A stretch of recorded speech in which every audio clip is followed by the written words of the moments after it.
what is the racist mind, and why is it so ubiquitous? And why does it raise its ugly head?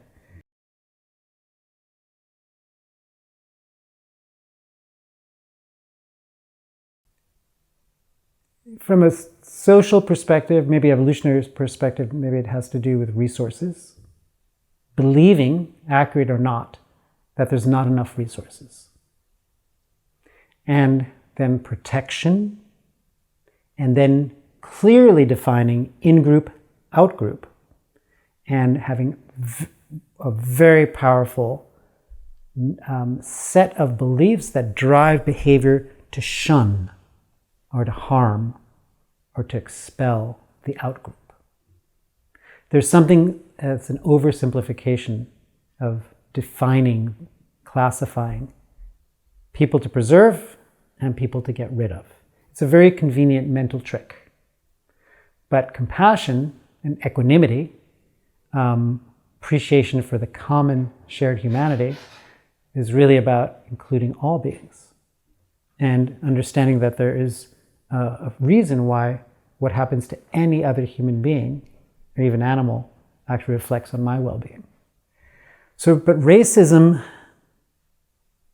I mean, there are cultural, historical patterns of fear and control that have been fomented and cultivated across centuries to divide us.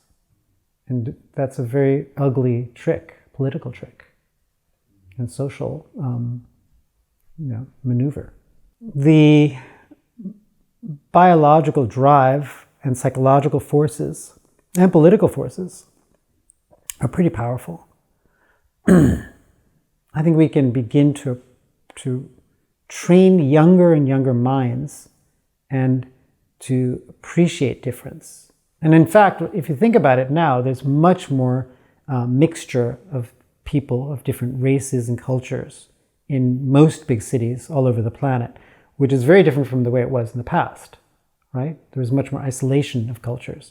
So in one way we could think it is hopeful that kids growing up now who are exposed, especially to people of different races, languages, cuisines, cultures, they might create not only tolerance for difference, but actually a yearning to experience those differences and value those differences.